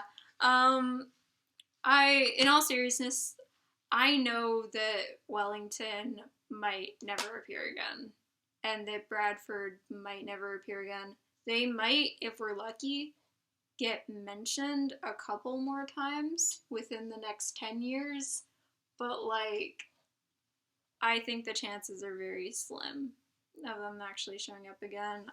I'm honestly at peace with that. I wouldn't say slim chances over the next decade, given what's happened the last couple of albums. Considering what's happened, that might be a bit of an exaggeration. Yeah. I think there are significantly higher chances that Wellington could show up. I want him to show up again. I want Bradford to show up again. And I've always really loved Bradford, because Bradford was like all the love that Wooten never got from his family was, aside from his grandfather, who we didn't know like anything about Wooten's grandfather for a decently long while after Wooten first showed up. The same number of albums as learning about the existence of Wellington and Bradford both. Leave me alone. Okay, yeah, you're right. But still, in those episodes before his grandfather shows up, you're like, wow, this guy was in a position for his entire life growing up where he had like basically no love from anyone. And he finally has it, and it's like it's all concentrated in Bradford. And Wooten's grandfather wasn't always around when he was a kid because he's going on like sick adventures and stuff, like Indiana Jones style. Yeah. But like Bradford was always there, and he's the Scrooge McDuck. For him to like finally have this sort of catharsis. It's not Alan Young, which is weird. Was like so satisfying, and it was so good. This was a really good episode, and I really loved it. This is like not even, just hold on to that thought. Not even for the reason that like we might have had a tad bit of an influence on this episode, just like completely ignoring that. This episode was amazing and is really near and dear to my heart because I really care about Wooten. Okay, what were you saying? Jack Allen canonically has like grandchildren. What if his son or grandson came to Odyssey and was voiced by David Tennant? That would be so good. Do you really think they'd be able to get David Tennant for the show? They got Alan Young. Yeah, that's true. DuckTales. That's different. That would be great. Oh, by the way, there's new DuckTale episodes out, I think. Okay, it's been like a week since I checked. Yeah, but they just come out? Yeah, they just came out. Okay, I will check again. I know that they were supposed to just come out. I haven't actually like seen them, but it was so good. Okay, let's talk about real fast the whole album. Oh my gosh! Yeah, I know. I need to pull up a list. I forgot we were gonna do that. I have the stuff. I was gonna end on an emotional note. Devin, you ruined it. Okay, let's talk about the whole album. Album 64 and the surface. You do have a list of? Yeah. Where is it? Shush. Let's talk about that. Okay, now lickety split. We need to go fast because this album was really good. It had Maury, Wellington mention, Bradford, Bugs family, good stuff. Yeah. So we started off with and Jay. Your honest opinion, please, which was like, I loved the theme because this was like the self-care episode. Like, hey, you can't, if you're being nice to people to the point that you're like actively damaging yourself in the process, then like being a servant and loving on other people does not mean like hurting yourself to the point that you're damaging your ability to serve people. This was also self-care, like treat yourself. My official Tim OTP David Michael I have for AIOO now, I guess. Tim David Michael and Connie? No, Wooten and Penny. And I love what it started with this episode? No. it has been for a while now because of all the it made it relationship episodes. sound like as of this. No, but I really liked their plot in this episode, their subplot. Something new that was funny about this episode is this was completely irrelevant the first time listening to it, but the second time I listened to this episode, Connie, there's a line where Connie says, she's like, this has gone on for too long. And then Tim David Michael's like, what do you mean? And Connie's like, the search for Amelia Earhart. I mean, let's face it, if we haven't found her by now, we're not going to. The day after I listened to this episode the second time was the day that they found the bones of Amelia Earhart. Oh, they did? It was on International Women's Day. Oh, that's Granted, really funny. they actually found her bones 78 years ago, but they realized that that's what it was and that that's who she was the day after I listened to this episode again. And I was like, that was so funny. Connie's like, let's face it. Get wrecked, Connie. Connie's like, if we haven't found her by now, we're not going to. Let's face it. And I was like, take that, Connie. I just realized we didn't comment on the Whit's birthday line. Oh, the picture. yeah. We were just like, what birthday was that, Whit? And he's like, I've had so many of them. And it was just like... That was great. And also the pregnancy thing, because with pregnancy jokes, you never get old. I made that joke, because it was like the pregnant thing. I thought the same thing. And I was just like, you were pregnant a couple albums ago, you liar. Yeah.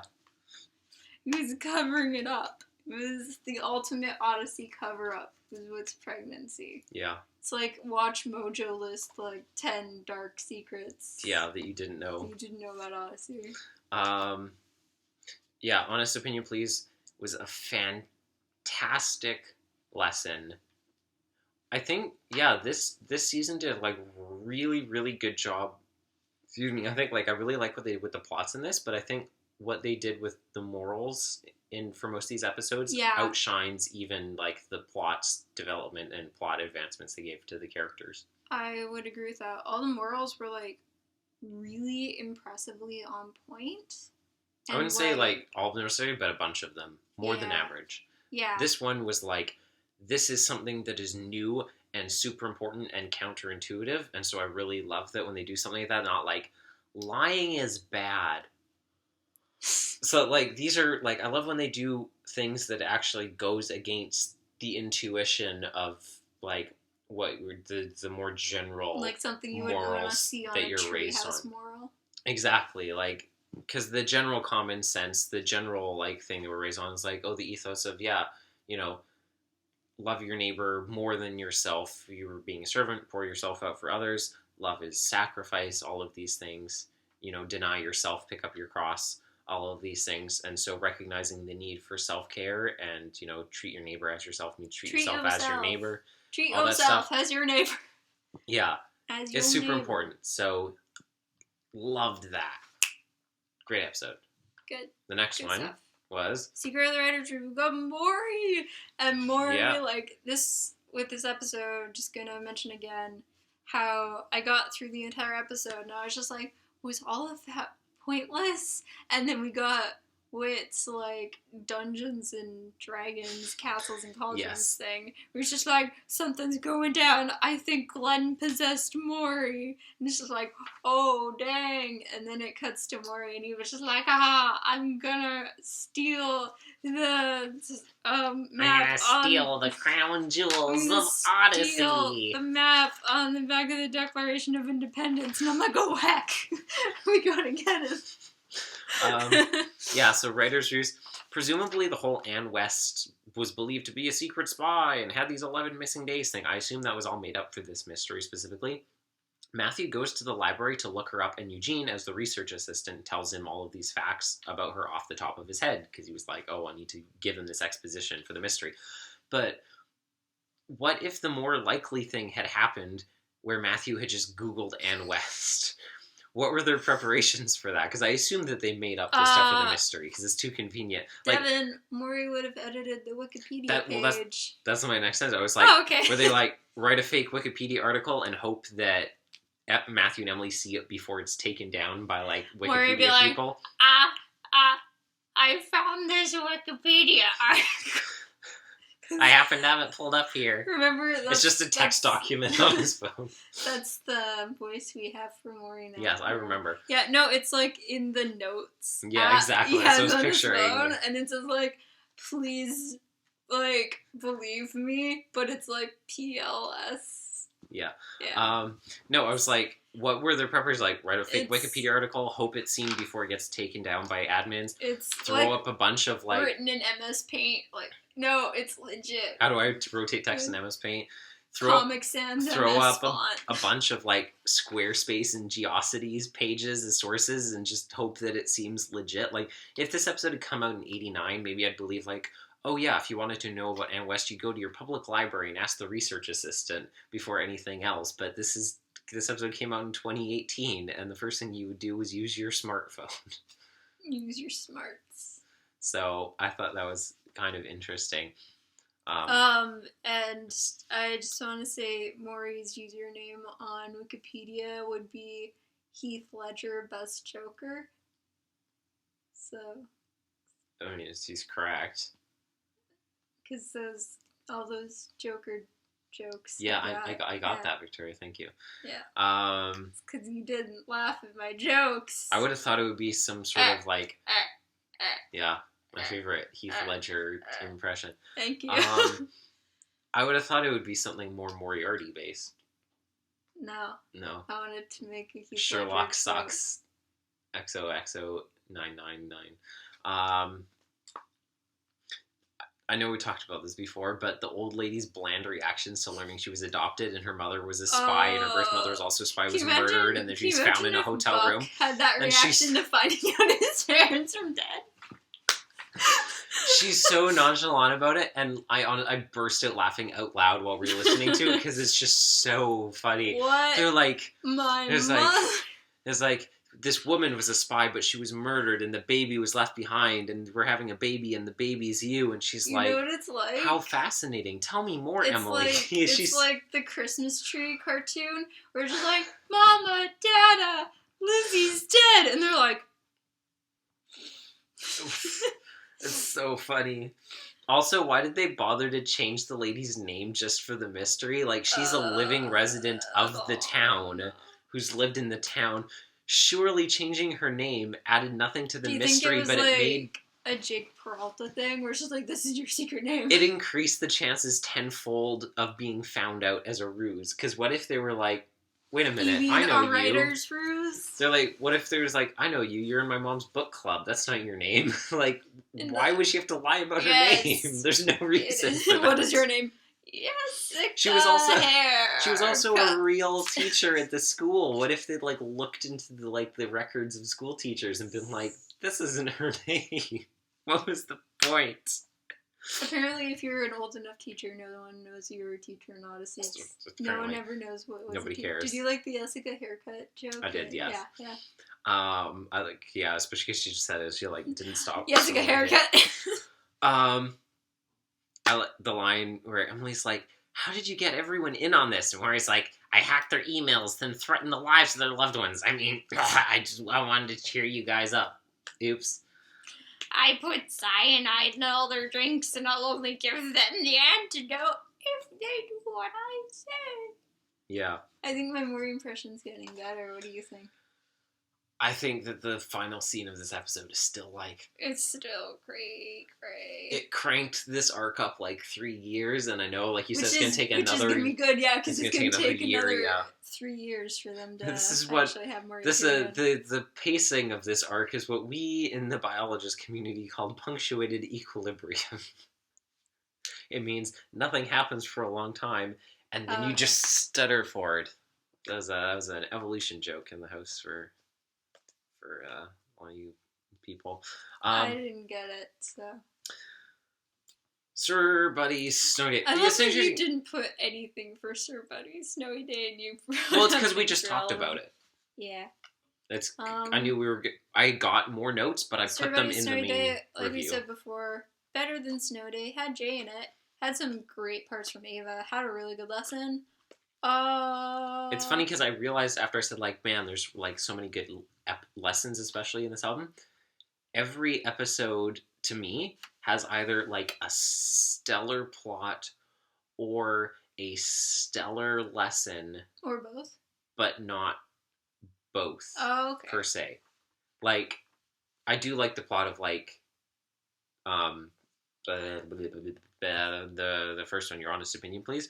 But I But think that what is the lesson in the secret of the writer's? it's don't like believe secrets are everything you okay. read. That's a terrible. Sometimes secrets can be good. Don't have a reaction when you find out your loved ones are dead. Yeah. No, it's like I'd like the plots of the ones I like the lessons of too, but it's like I feel like, and I like the the morals of the other ones too, but I just think like the episodes that were like, wow, this really advances like the arcs that are happening, and there were ones that are like, this is a new lesson that we've never gotten before, and that I think is really important and different that kids aren't going to intuitively get, that they need to be made aware of and aren't going to figure out on their own per se. Yeah. What was I the don't think there's lesson any again overlap for that. The picture.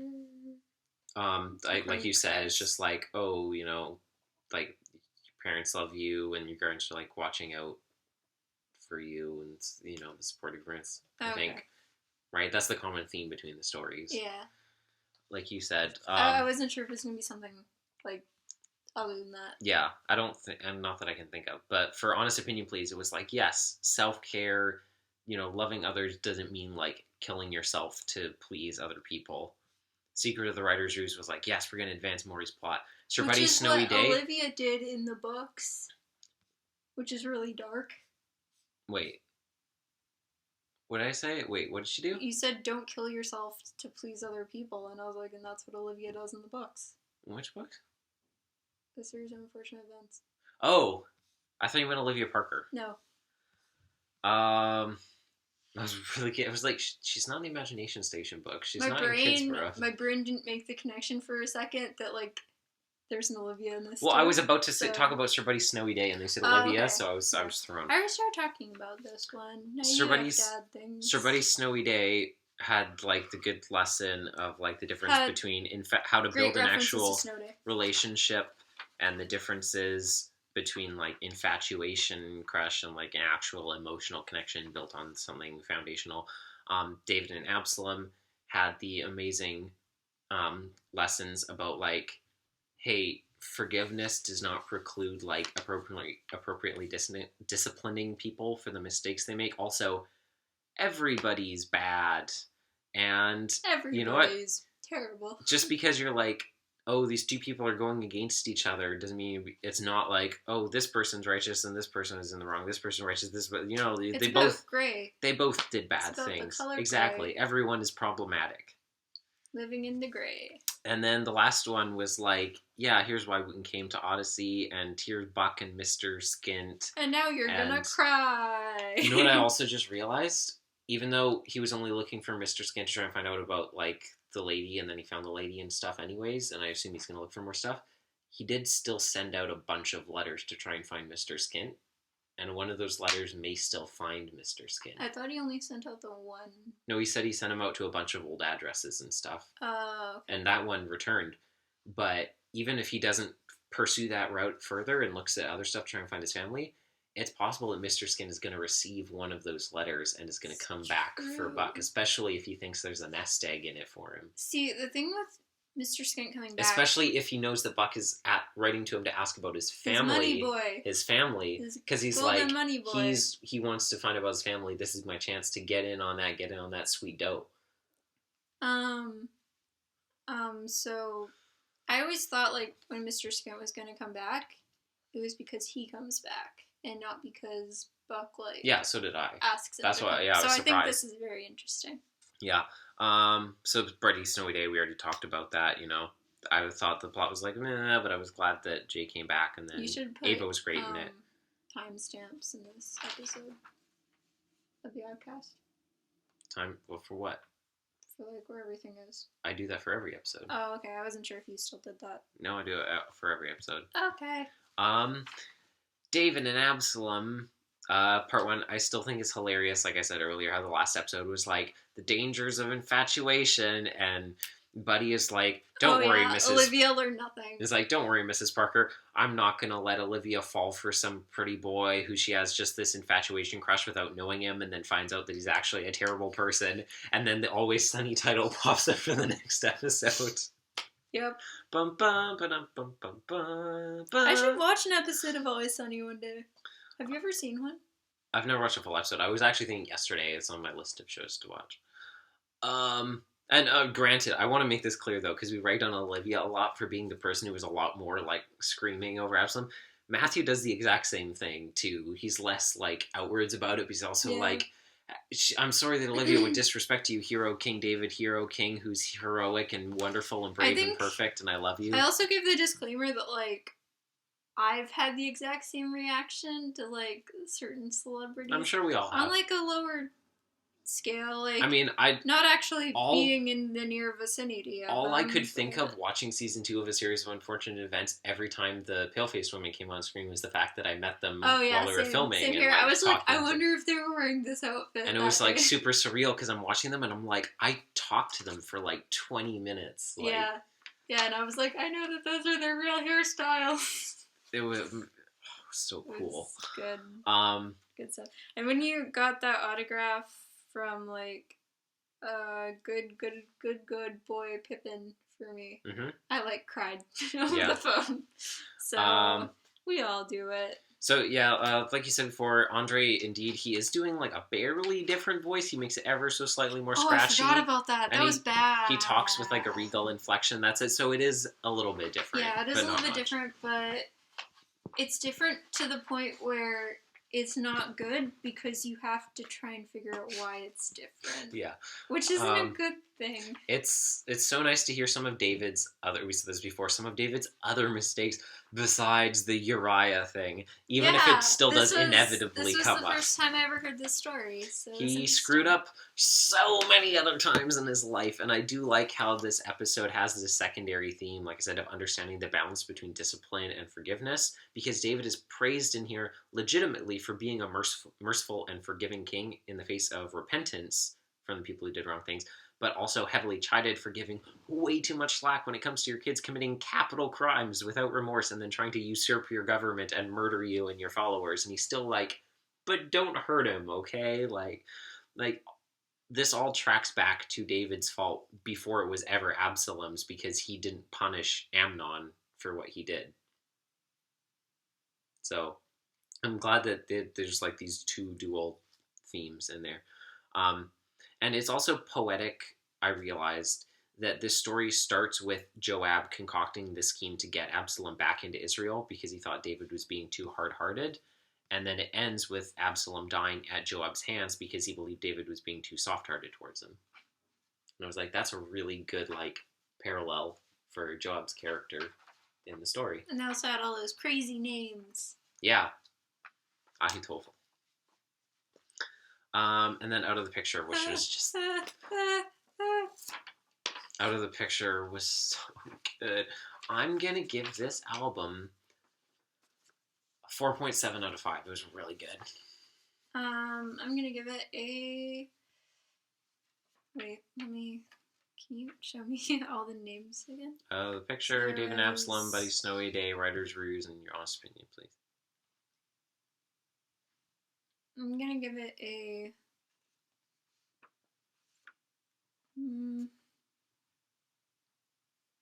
4.5 out of 5.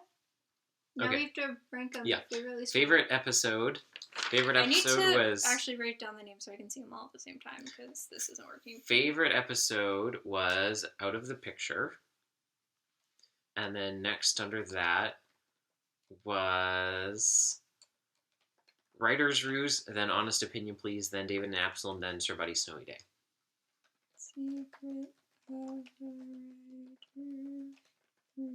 the rest of them are on your screen now.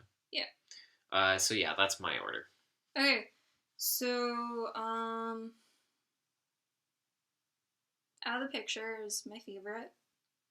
And then it would be Your Honest Opinion Please. And then Sir Buddy's Snowy Day. And no. I don't know. I think I'm kind of equal on Sir Buddy's Snowy Day and David and Absalom. So it's still above Maury's. The thing with Maury's Revenge. Yeah, the thing with Secret of the Writer's Roost is like nothing happened until the last minute. I know.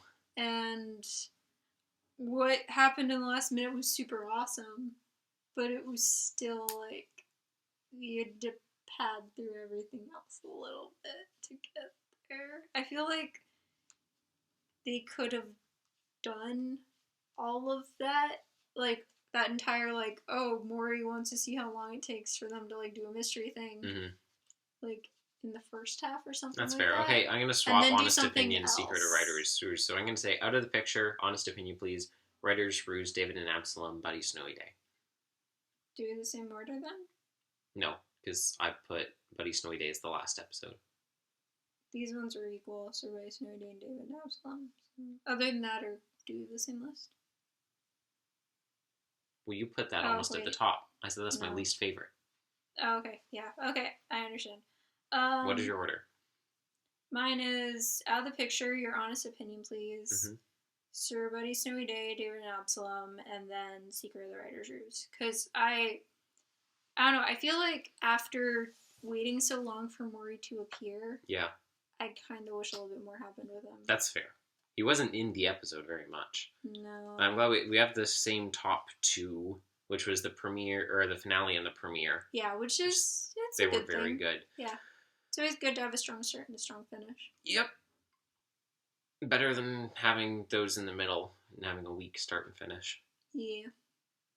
So, that's the end of this. Good album. Thank you to everyone involved in making them. They were very good. Yeah. Thank you, Kathy. Yeah. Super good. This was a long episode. Yes. As always. Sorry about that. As always. I don't have anything else to say. So. End the episode. What are you doing? Next time. I'm just trying to remember something. Sorry about that. I had to check stuff. Scheduling. It's also complicated. I just found out Devin hasn't listened to the next OAC episode that we're going to review yet. Yeah, but... And I told him to listen to it a whole bunch of times. Next time, hopefully we'll be able to record it later this weekend since you have 6 days in a row off for... I want to hear your thoughts on Meta's match. So yeah, we'll be talking about his match and Wrapped Around Your Finger because it's February, Valentine's Day. I can't believe you listened to Meta's match yet. I listened to... I was, like, on that, like, right away. Well, I couldn't believe that you waited so long to hear Out of the Picture. That's different, though. I didn't know it was going to happen in Out of the Picture, and I knew it was going to happen in Meta's match. With Burns Down Odyssey.